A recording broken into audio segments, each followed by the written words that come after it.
Vamos iniciar o nosso estudo dessa noite. Vamos ficar em pé para que a gente possa orar e depois nós já vamos dar início aqui ao último tema da nossa lição, que é sobre o manual da nossa igreja.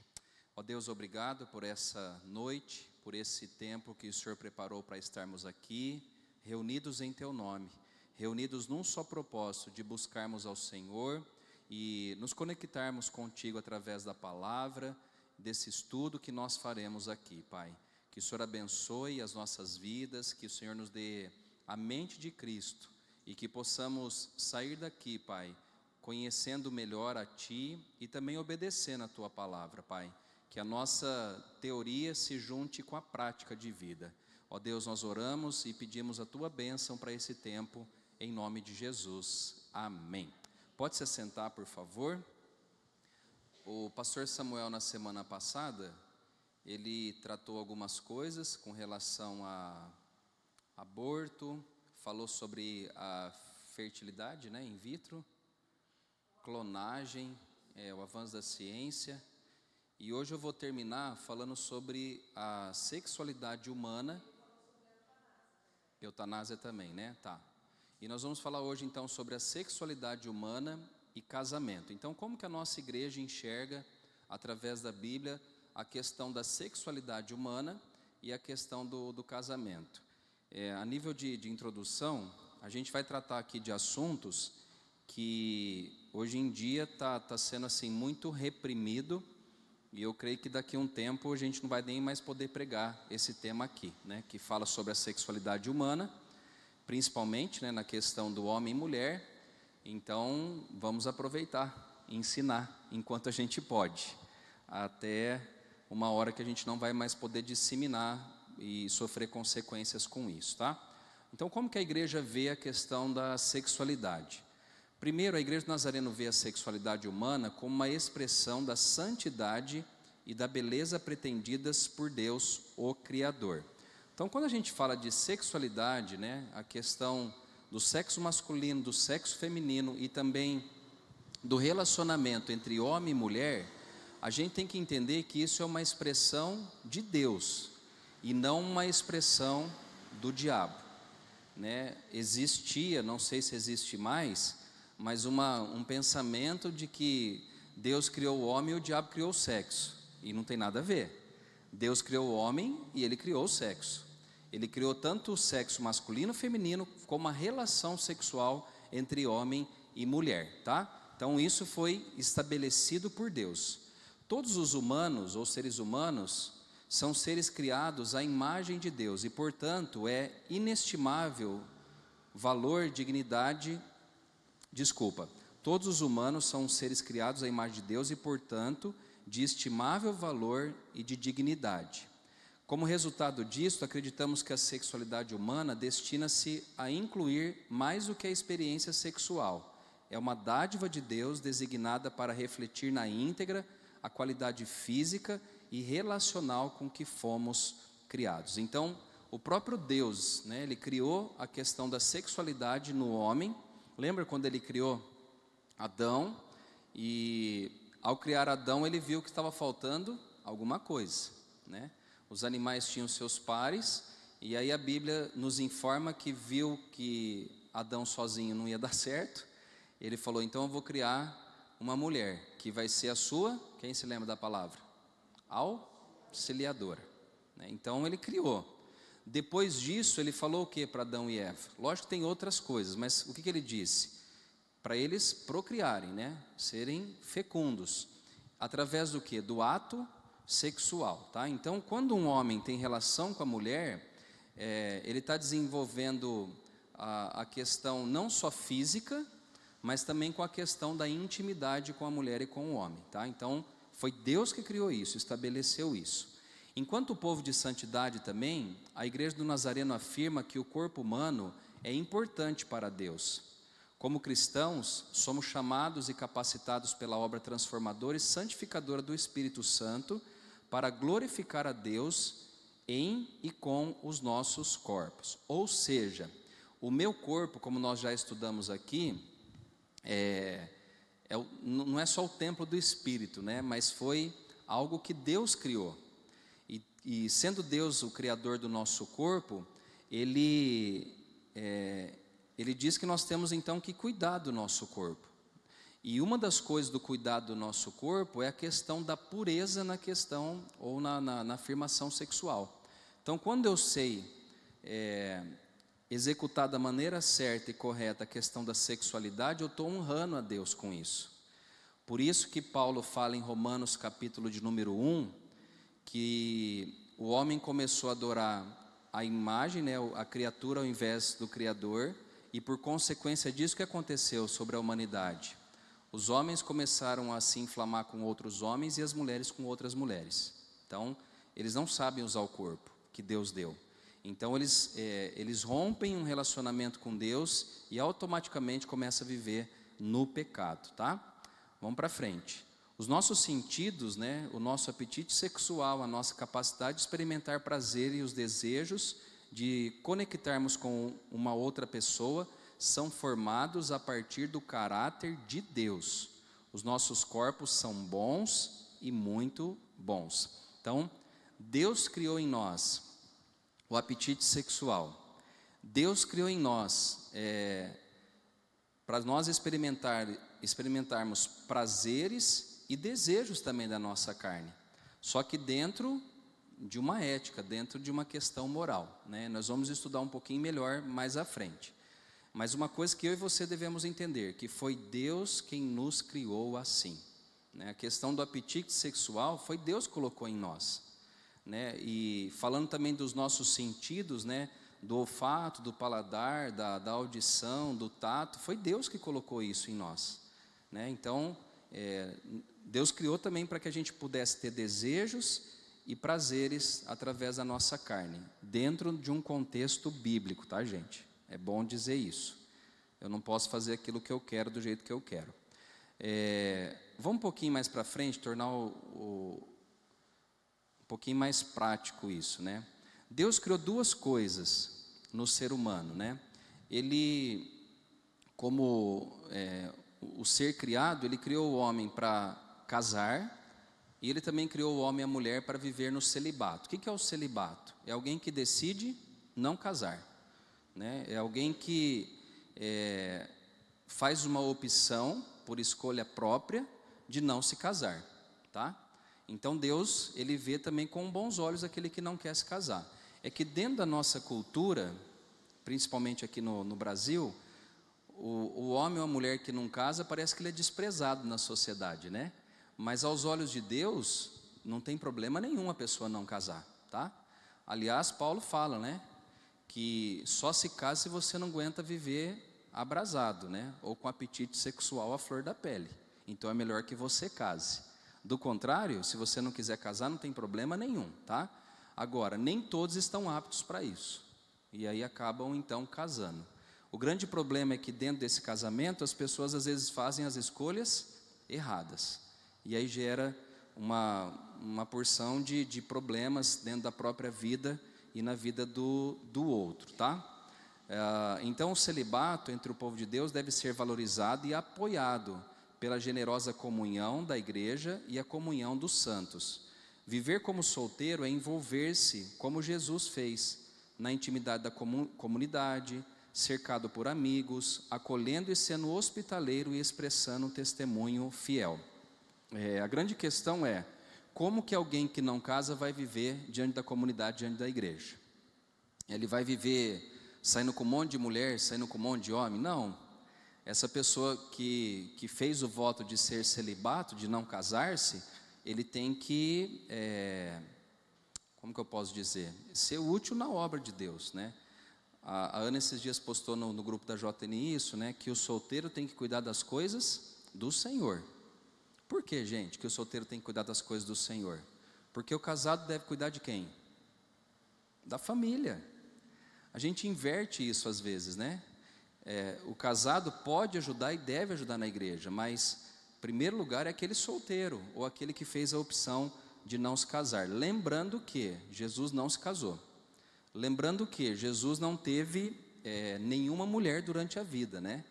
Diz o Código da Vinci, que foi um livro que um autor escreveu, que ele se envolveu com Maria Madalena, mas isso biblicamente não tem base nenhuma, né? Jesus não se envolveu com mulher alguma, ele foi celibato, ele desenvolveu o ministério dele solteiro, e tantos outros homens também e mulheres não se casaram na Bíblia, tá bom? Alguém tem alguma dúvida com relação a isso, gente?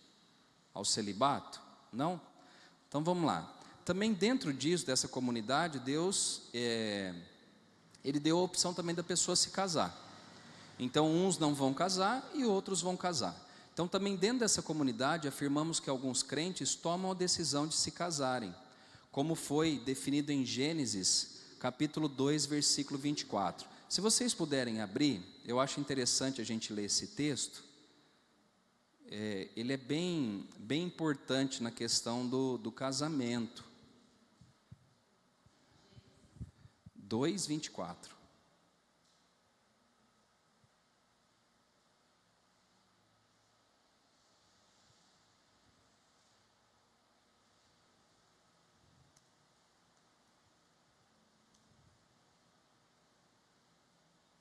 Gênesis 2:24. Alguém pode ler para mim, por favor?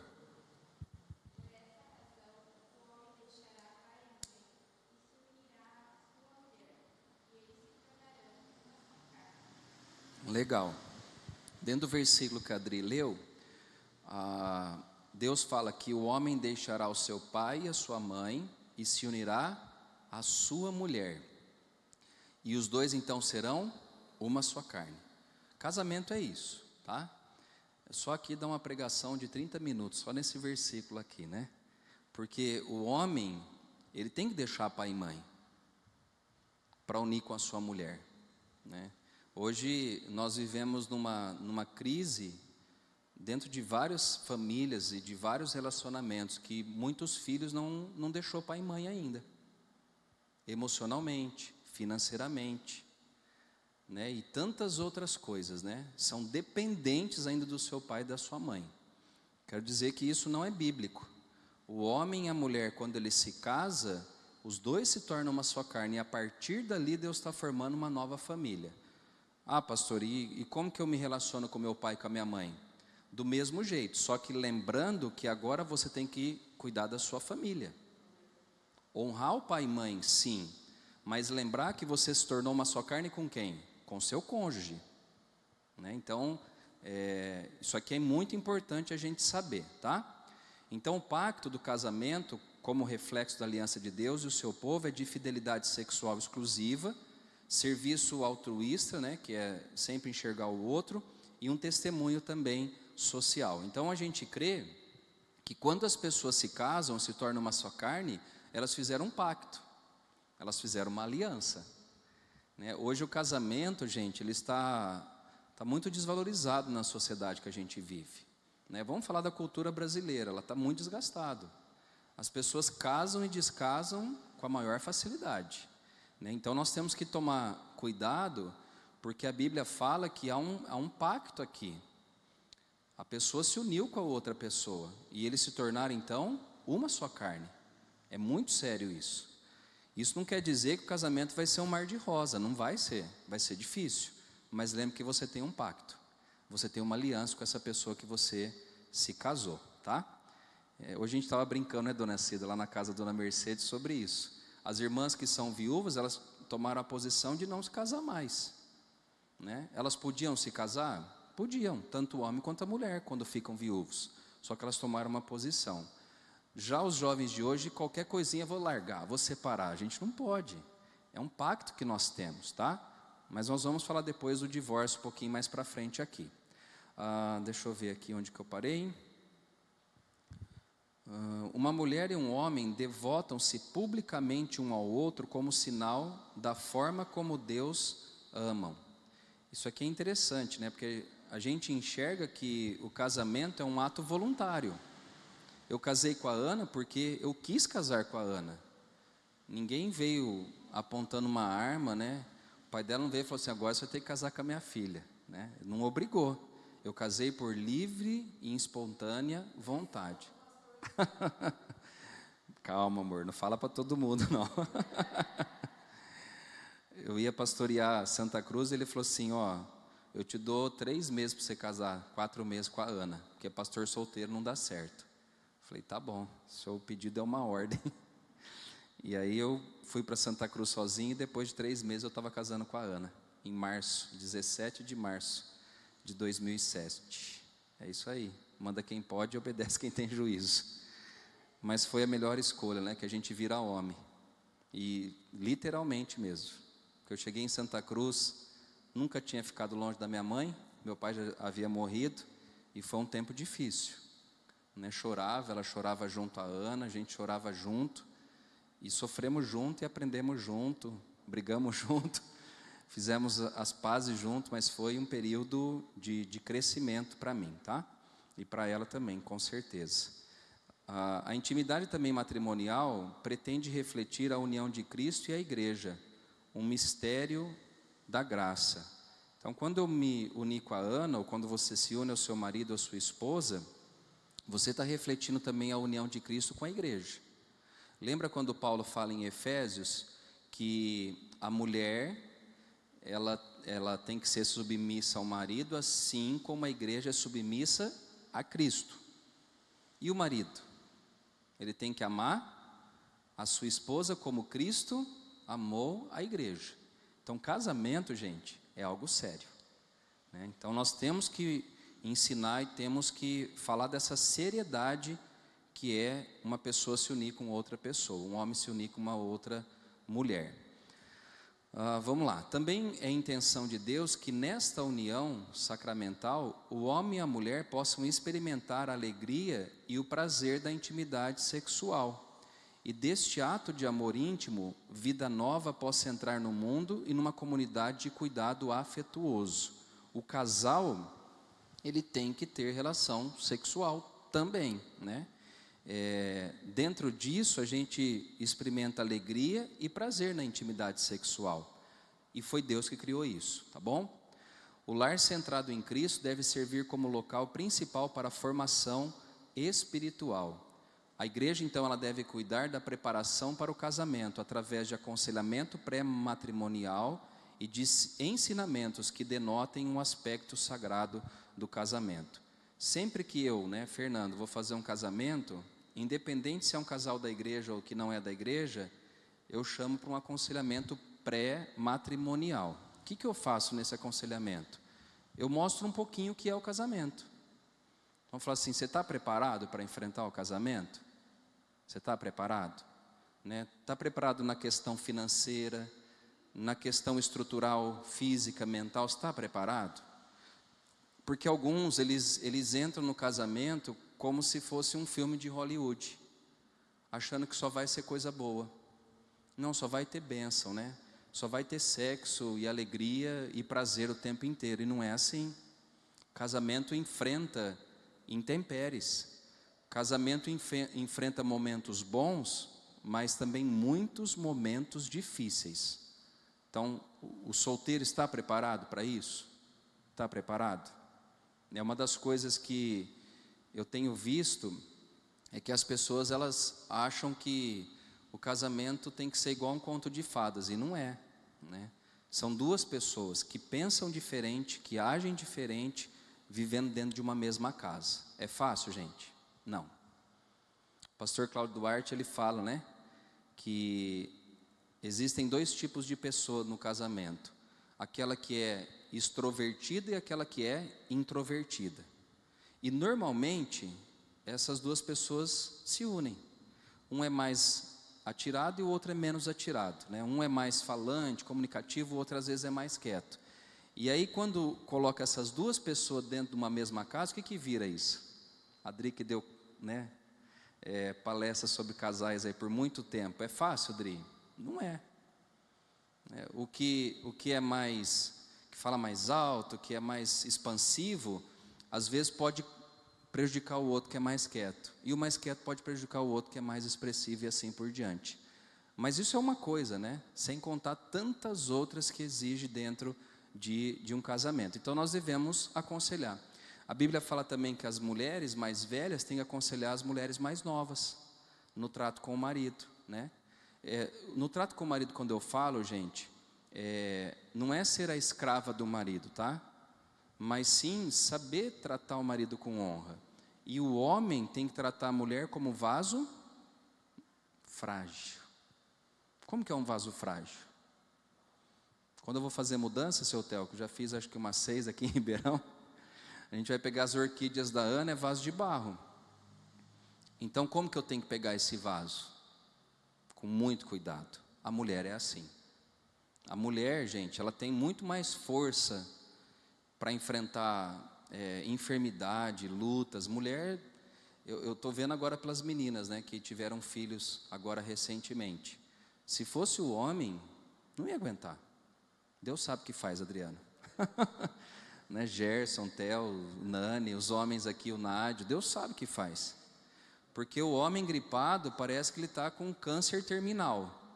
E a mulher, ela grávida, ela amamenta, ela levanta de madrugada para trocar fralda, para cuidar, e tantas outras coisas, né? Lava roupa e passa roupa, e faz, né? Então a gente tem que entender que dentro de um casamento existe o homem que é o provedor, mas tem também a mulher, que é ali a mantenedora também do lar, no sentido dos cuidados mesmo da casa, né? A casa que eu moro hoje, eu e a Ana no apartamento, é o jeito da Ana, não é o meu jeito, né? Porque o homem não tem jeito, é um ou outro que tem, né? E quando tem, vira arquiteto. Mas é a Ana, é decoração, vaso, planta, é do jeito dela. Isso são algumas coisas que existem dentro do casamento, tá? Até aqui tudo bem, gente? Sim, mais ou menos, né? Vamos lá, vamos falar um pouco do que o diabo fez na questão da parte sexual, né? O diabo, ele conseguiu distorcer a questão da sexualidade do casamento. O que o diabo fez para distorcer? Ele criou várias formas, né, de sexo, de parceiros, né, de homem, mulher e assim por diante, e ele, de uma maneira muito astuta, ele foi destruindo aquilo que Deus criou, né? Porque foi, como eu disse, foi Deus que criou o sexo. O que o diabo fez? Ele distorceu, tá? Então a nossa destruição nas áreas da sexualidade tomou muitas formas, algumas devido às nossas escolhas e outras trazidas para a nossa vida por um mundo corrompido, que por trás está quem? O próprio Satanás. Então, muitas dos desvios sexuais aconteceram na nossa vida e na sociedade pelas escolhas que nós fizemos e por aquilo que o mundo corrompido prega, né? Então, nós vamos entender um pouquinho sobre isso. Porém, a graça de Deus é suficiente na nossa fraqueza, bastante para trazer convicção, transformação e santificação às nossas vidas. Portanto, para que possamos resistir ao aumento dessa destruição pelo pecado e testemunhar sobre a beleza e a singularidade dos propósitos santos de Deus para os nossos corpos. Acreditamos que os membros do corpo de Cristo, capacitados pelo Espírito, podem e devem se abster-se de. E aqui que vai entrar agora para a gente concluir aí esse estudo. O que o Espírito Santo nos capacita, né?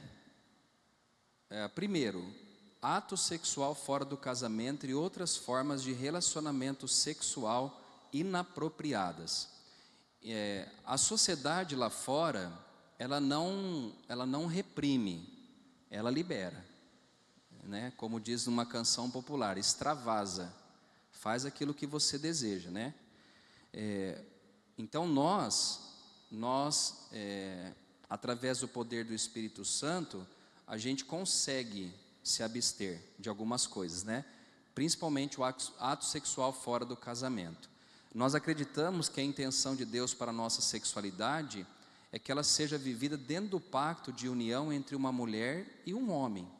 Entendemos que há práticas num relacionamento que muitas vezes levam a fazer do outro um objeto. Em todas as suas formas também danificam potencialmente a nossa capacidade de entrar na beleza e santidade do casamento cristão, como todo o nosso ser. Resumindo, ele está falando aqui não só para casado, mas também para solteiro, que o ato sexual ele deve ser feito, executado dentro de um ambiente de um casamento entre o homem e uma mulher, de intimidade. Quando um solteiro, né, tem relações sexuais antes do casamento, ele acaba tirando a beleza e a santidade da questão sexual, né? Não se guardou para o seu marido e não se guardou para sua esposa.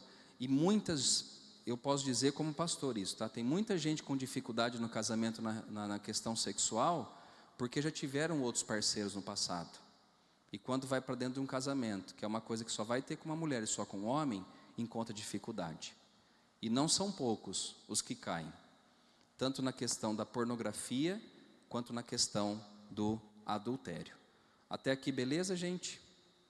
É um tema pesado, mas a gente tem que tratar, tá?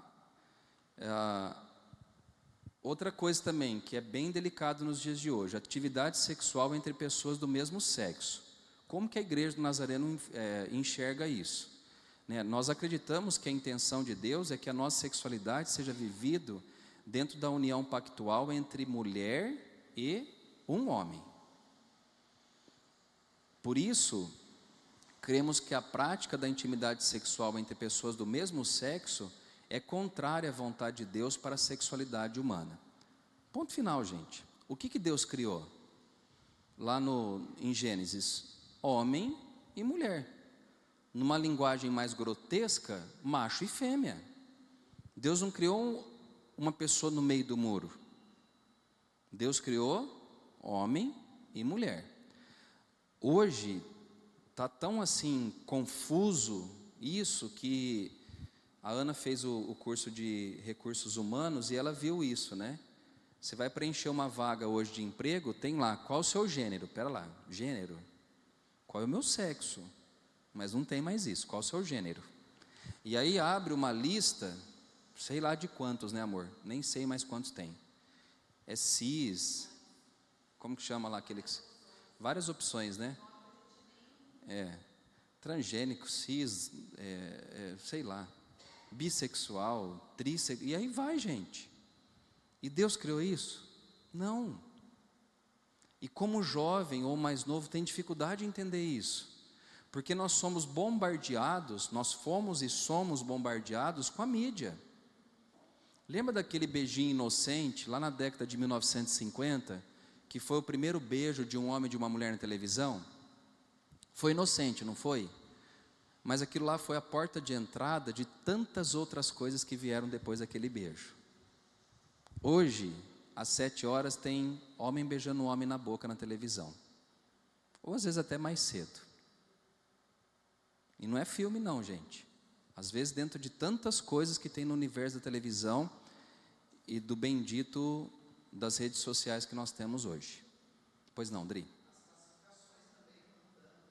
Sim.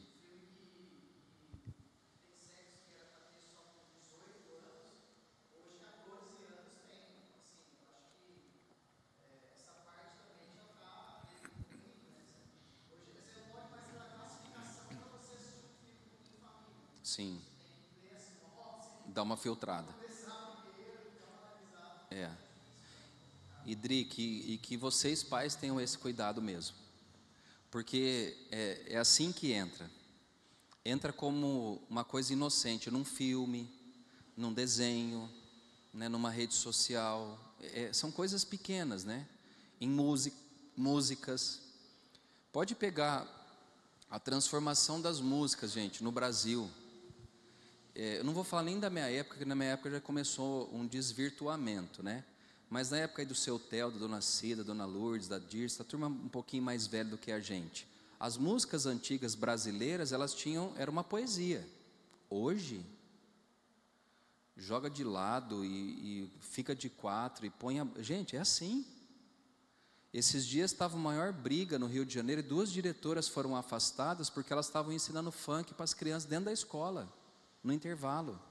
E uma falava do cavalo, de uma égua, e que tinha que, sabe, eu nem vou falar aqui para repetir, porque é termo, assim, horrível de se repetir. Em classe de criança de 7, 6, 8 anos de idade. Então, como que vai crescer essa geração? Então, nós temos que tomar cuidado, né? E não ter medo, gente, de ensinar. Filho, o padrão de Deus é esse. O padrão de Deus é esse. Hoje é uma briga, né, para as escolas e até pelo próprio governo, para já até fazer cirurgia em crianças que se sentem, o que nasceu homem que se sente mulher. Tem brigas para isso. E choquem, né? Tem países que já estão fazendo isso em adolescentes e crianças. Então, a igreja, ela precisa saber se afirmar, né? Nós não somos desse mundo no sentido do pecado, né? Paulo fala, não vos conformeis com esse século. Eu não posso me conformar. E assim, gente, sabe o que deixa a gente preocupado? Que algumas igrejas, elas já têm, assim, aceitado facilmente isso, né? Tem pastores, não sei nem se eu posso chamar de colegas, né? Mas tem pastores que já fazem casamento de pessoas do mesmo sexo. Já está começando a abrir isso lá em Roma, no Vaticano. Tem que olhar melhor isso, né? As pessoas têm que celebrar o amor, mas que amor que é esse?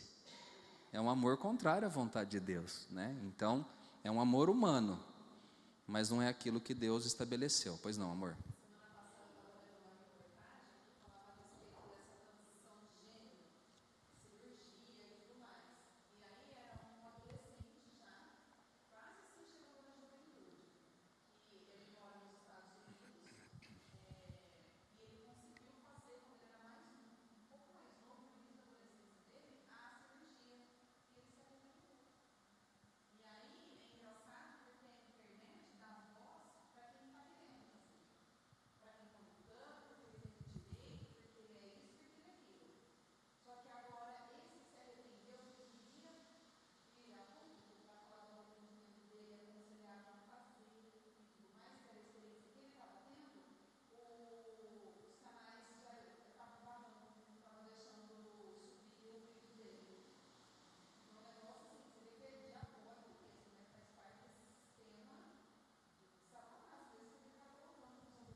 Sim.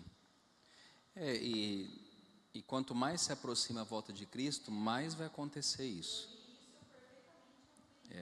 Então a gente tem que estar atento aos sinais. Agora, diante de tudo isso, né?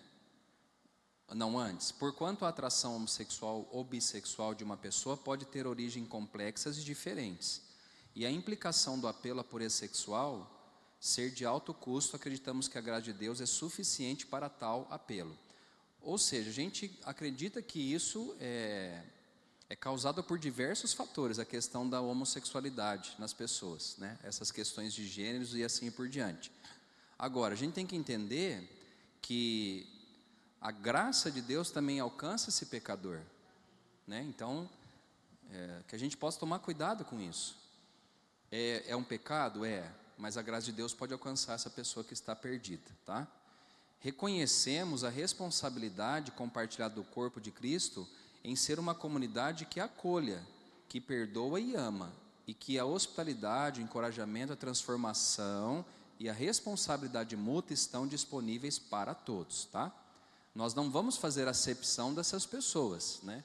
É claro que se alguém vir querer que eu faça o casamento de pessoas do mesmo sexo, eu não vou fazer.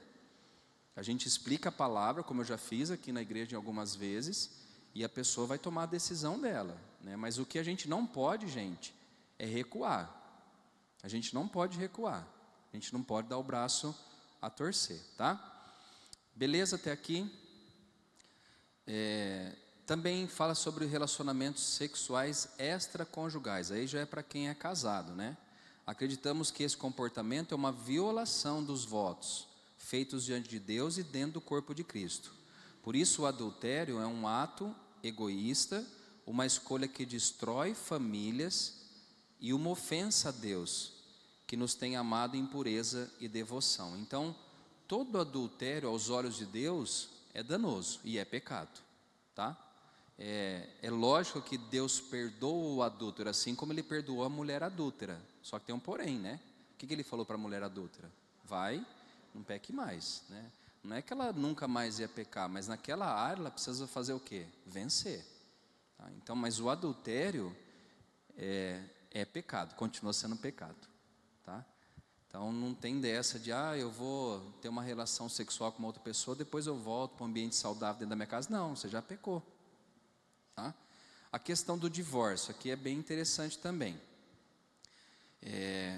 Porque se entende que o casamento deve ser um compromisso para toda a vida, quebrar o pacto do casamento por iniciativa pessoal ou pela escolha do cônjuge não corresponde aos propósitos de Deus. Então, primeiro ponto, Deus não é a favor do divórcio, tá? Isso a gente entende. Então, Deus não quer que a gente case e se divorcie. Quais são as exceções do divórcio? E a gente precisa entender isso, né? Então a igreja ela deve fazer por preservar os laços matrimoniais onde for sábio e possível. Então o que nós da igreja temos que fazer? Lutar para que as pessoas permaneçam casadas, mas quando isso for possível. Pastor, então você está dizendo que eu posso largar da minha esposa? Não, porque existem alguns contextos de pessoas que são casadas que extrapolam aquilo que é normal e natural. Vou dar um exemplo disso. Violência doméstica. O que vocês acham? Uma mulher que vive apanhando do marido, ela deve permanecer com o marido? Fala a verdade, gente. Será que é isso que Deus quer? Não, até que a morte separe. Vai separar mesmo, porque o cara vai matar ela. O que é mais importante nesse caso?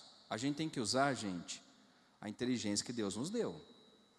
Uma vez uma irmã de Santa Cruz, ainda bem que é de lá, não é daqui, porque eu posso dar o testemunho, ela nos procurou, eu e a Ana, que ela estava o marido dela estava violentando ela. E na época eu era mais novo, né? Eu falei, não, então vamos na delegacia. Nós fomos na delegacia com ela, Gerson. Chegamos lá, colheu lá o depoimento dela, tudo, porque eu falei assim, isso aí não é caso mais bíblico, isso é caso de polícia.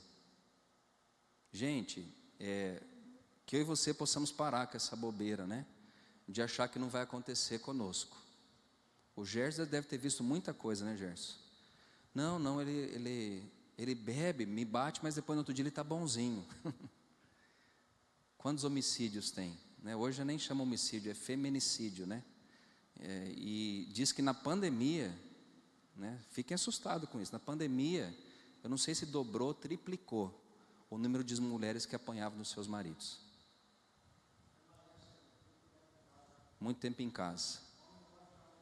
É verdade, Gerson, é verdade mesmo.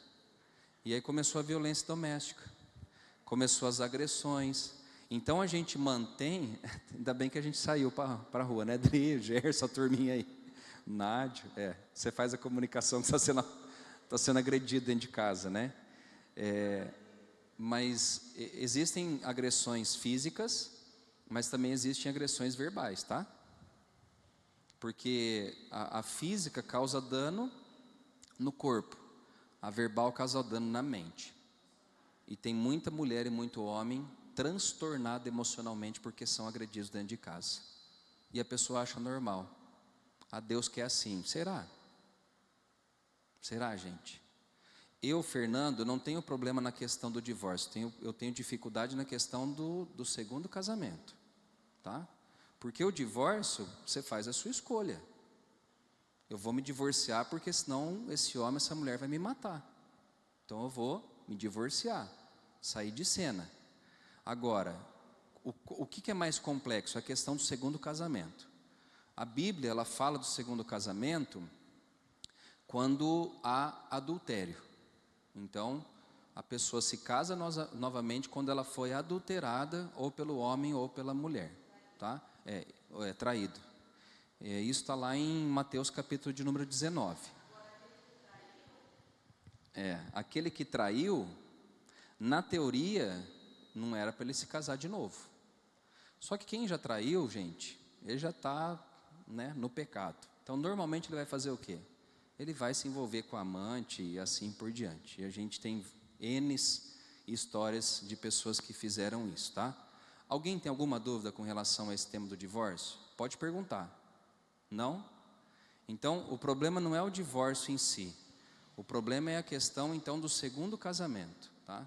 E aí a Bíblia fala que E também tem quando ou o marido ou a esposa não quer seguir a Cristo, essa pessoa então ela pode também se divorciar. Mas assim, particularmente, o abandono, tem algumas coisas que dá para entrar nessa questão do divórcio no segundo casamento. Mas particularmente, gente, eu acho que se a pessoa está passando por um momento difícil, a primeira coisa que ela tem que fazer é buscar ajuda. Eu estou com crise no meu casamento, beleza. Não teve adultério, não teve traição, então vamos tentar resolver os problemas? Então, busque ajuda em primeiro lugar. Infelizmente, já aconteceu comigo pastoreando, algumas pessoas já chegam com o laço quebrado. E aí você fala, vocês já tomaram a decisão. Não tem como mais evitar o divórcio, né? E eu conheço também pessoas, irmãos, que divorciaram e voltaram com o primeiro marido, com a primeira esposa. Ficaram um tempo separados e voltaram. Deus restaurou de uma certa forma, tá? Beleza, todo mundo, pois não, Nilce?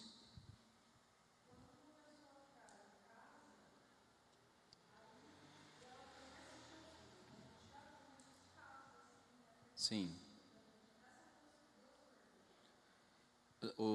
Nilce, eu acho que o perdão existe, porque Deus perdoa pecados, né? Agora não sei como que Ele vai julgar isso, sinceramente. Porque eu acredito que a pessoa e ela está vivendo na prática do pecado, porque é ela que adulterou. E a Bíblia fala que aquele que casar com uma mulher adúltera, ele também se torna adúltero juntamente com ela, e assim por diante. Então é complexo, viu? É complexo. Esse tema ele é bem delicado, porque dentro das igrejas existem várias histórias de pessoas, né? Também tem a questão de, eu casei quando era ímpio. Houve um laço matrimonial, só que naquele tempo era tempo de ignorância. Tem pessoas também que já viveram isso. Não conhecia a palavra, não conhecia, né, amor? E aí casou, e aí as lutas vieram, acabaram se divorciando. E aí escolheram depois outra pessoa para viver, e aí eu creio que Deus, então, nesse caso, restaura, porque era um tempo da ignorância. Beleza, gente? Então vamos lá. É um tema difícil, não é fácil não, falar esse tema aqui. Dentro também da questão sexual, entra a poligamia e a poliandria. O que é poligamia e poliandria? Poligamia é um homem que tem várias mulheres, então a Bíblia condena isso. Quando a gente vê alguns personagens bíblicos que tinha uma esposa e as outras concubinas, né? Hoje Salomão com aquele monte de mulher. Hoje a dona Mercedes para a gente lá, ela falou os nomes dos filhos de Davi, né? Cada um com uma mulher. Aí você fala, nossa, Deus era bom naquela época, né? Deixava o homem casar com um monte de mulher. Não, Deus não deixava. O homem que fez a sua escolha. E eu não queria estar na pele de Davi nunca, porque o chicote estralou na casa dele, por causa do adultério e pelo envolvimento com outras mulheres, né? Um filho matou o outro estrupou a irmã, o negócio foi pesado ali. Então Deus, gente, não é a favor da poligamia. E a poliandria? É a mulher que quer ter 3, 4, 5 homens e assim por diante. Então dos dois lados, a gente vê que não é uma prática bíblica, tá bom? E no texto que a Adri leu, não está dizendo assim, e os homens se unirão com as suas mulheres e se tornarão uma só carne. Não, o homem com uma mulher se tornarão uma só carne, e não vários homens e várias mulheres, tá? Até aqui beleza? Estamos acabando já. A pornografia também, em todas as suas formas, a pornografia em todas as suas formas, que é tendência para um comportamento desviado, transforma a pessoa em objeto para deleite sexual egocêntrico. Este hábito destrói a capacidade de amar desinteressadamente. Ou seja, em todas as formas, a Bíblia e a nossa igreja condena a pornografia, em todas as formas, tá bom? Isso está bem claro, né? Violência sexual de qualquer forma também, incluindo estupro, agressão sexual, bullying sexual, linguagem odiosa, abuso matrimonial. Isso aqui também a gente tem que tomar cuidado, tá? Dentro do sexo, dentro do matrimônio, nós temos que tomar cuidado na questão do abuso. Incesto, né? Pai ter relação com filho, com filha e assim por diante. Em uma comunidade quilombola que nós atendemos agora, dessa vez que a gente viajou, na primeira vez que nós fomos para lá, as meninas dão uma palestra sobre violência sexual, abuso sexual. E aí uma menina procurou uma das pessoas que deu a palestra falando que o pai abusava dela sexualmente. O próprio pai. Isso é incesto, né? Deus condena isso, tá? Então que fique claro, né? Tráfico de sexo, casamento forçado, mutilação genital feminina, bestialidade, assédio sexual, abuso de menores, né, a pedofilia. A nossa igreja e a Bíblia condena a pedofilia. O homem ou a mulher não deve ter ou abusar de uma criança menor de idade, tá? A gente ouviu, acho que ontem eu fui na casa do Ivan e ele estava assistindo uma reportagem na Record e a polícia prendeu 2 pessoas lá nos ribeirinhos, na floresta amazônica, que um pai vendia sexualmente a sua filha, menor de idade, para um cara que trocava o sexo por combustível, por diesel. E a polícia prendeu os 2. Que é a pedofilia. Sim. Aham.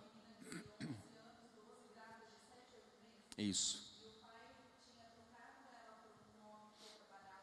Sim.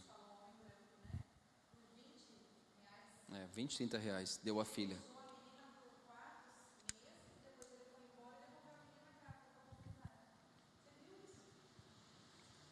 Isso a Bíblia condena, né? E a nossa igreja também condena isso, tá?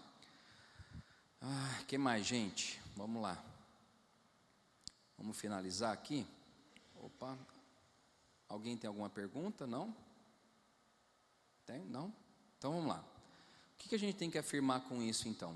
Portanto, a gente afirma que onde abundou o pecado, superabundou a graça de Deus. Então, diante de todos esses pecados que nós falamos aqui, a graça de Deus, ela pode ser superabundante na vida dessas pessoas.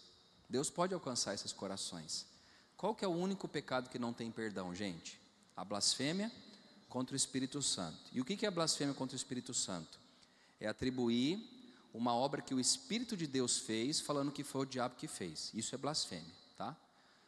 O restante dos pecados, eles são perdoados, como a Nilce falou lá, né? Mas esse cara, Deus perdoa, eu não sei como que ele vai julgar. Essa é a grande questão, tá? Então, ainda que os efeitos do pecado sejam universais, a eficácia da graça também é universal. Em Cristo, através do Espírito Santo, nós somos renovados à imagem de Deus. O que era velho já passou e tudo se faz novo. Ainda que a formação das nossas vidas como uma nova criação possa ser um processo gradativo, a cura de Deus é eficaz para lidar com a decadência da humanidade na área da sexualidade. Eu conheço um pastor que ele era, como que eu posso dizer? Ele vendia o corpo dele, né? Era travesti, naquela época chamava de travesti, eu não sei como chama hoje. Mas ele era travesti. Ele era um garoto de programa, só que ele se vestia como mulher, andava como mulher. E hoje ele tem uma família, tem 3 filhos homens. Ele é pastor de uma igreja, casou com uma mulher. Então, aonde abundou o pecado, superabundou a graça de Deus. Deus fez novas. Tudo da mesma cidade. O negócio esse testemunho é fera. E eu conheci esse homem, tá? Eu não estou falando mentira aqui para comover ninguém, não. Uma outra coisa também, que a gente tem que afirmar, que o corpo humano, ele é templo do Espírito Santo. Então eu não posso fazer o que eu quero do meu corpo, porque eu tenho um dono, e esse dono é o Espírito Santo. Então nós afirmamos a necessidade da nossa sexualidade estar em harmonia com a vontade de Deus. Os nossos corpos não nos pertencem, mas foram sim comprados por um preço. Portanto, somos exortados a glorificar a Deus em nossos corpos através de uma vida submissa à obediência. E por último, O povo de Deus é caracterizado por amor santo. Nós afirmamos que acima de todas as virtudes, o povo de Deus deve revestir-se de amor. O povo de Deus sempre acolheu as pessoas destroçadas nas suas reuniões. Esta hospitalidade cristã não é nenhuma desculpa para a desobediência individual, nenhuma rejeição de participar de maneira redentora do discernimento das raízes da destruição. Mas qual que é o nosso intuito? De restaurar as pessoas à imagem e à semelhança de Cristo. Então a Igreja do Nazareno, para encerrar, ela vai acolher essas pessoas. Agora, que tipo de acolhimento que a gente vai dar? É aqui que pega, gente. A gente aceita, sim, mas a gente vai ensinar. Nós vamos corrigir essas pessoas. Você quer viver com Deus? Então a maneira correta é essa. Que Deus nos livre, né, de sermos aquelas igrejas que faz vista grossa ao pecado. Não, vamos deixar ele aqui porque o dízimo dele é bom, ele faz o que ele quer lá fora. Não, vamos pregar a palavra, gente. E a palavra de Deus, Paulo fala, eu não me envergonho da palavra do Evangelho, porque ele é o poder de Deus aqui na terra, né? Então nós temos que reafirmar, nós temos que falar daquilo que a gente crê e daquilo que a Bíblia prega, né? E o tempo é hoje. As confusões, aquilo que o mundo está fazendo, está sendo hoje. E nós temos que ter resposta sábia para poder acolher essas pessoas, mas também corrigi-las nos seus erros e desvios sexuais. Amém? Alguém quer fazer alguma pergunta? Não? Pois não.